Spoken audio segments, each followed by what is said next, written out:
Canadiens returned to the ice in Brossard for practice in preparation for Game 3 of their Stanley Cup playoff series against the Boston Bruins. There were a couple of lineup changes, or potential lineup changes.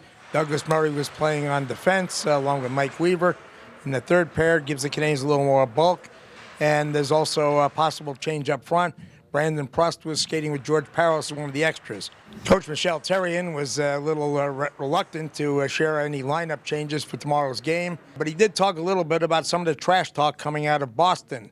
Claude Julien's been complaining about some of the calls, and the Bruins think that they might have found a way to beat Carey Price. I thought they got away with a lot of things, as far as we're concerned, but they tried to influence referees. That's the way they are. You know, that's not going to change. That's the way they like to do their things. But for us, you know, we're not paying attention to those things, honestly. But we all know what they try to do, but it doesn't affect us at all. There was concern in Carey Price's household overnight. His two Labradors got out, and he took to social media to help get them back.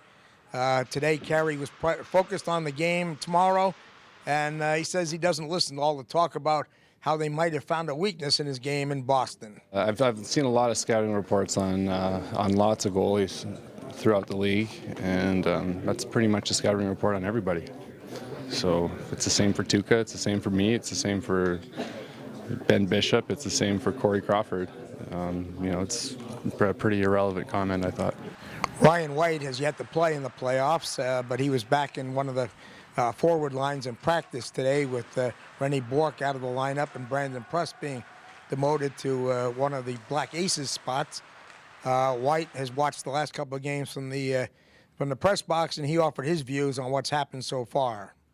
You know, I thought we played well. You know, I thought, you know, maybe we surprised them a little bit in Game 1 and the way we played and the way we're going to skate. And, you know, the power play's been clicking, and, you know, we just want to continue to put pucks behind their D, make them take penalties and put pucks in net. Clearly, you know, we want to limit their chances for sure. You know, I think that's with any team. You know, they got a good hockey team over there. They're going to go over there, they're going to create, and they're going to, you know, create ways to create scoring chances. And, you know, we're lucky enough to have Pricey back there to make those big saves when we need them. And, you know, other than that, the rest of us, we just want to tighten up a little bit and continue to play the same way.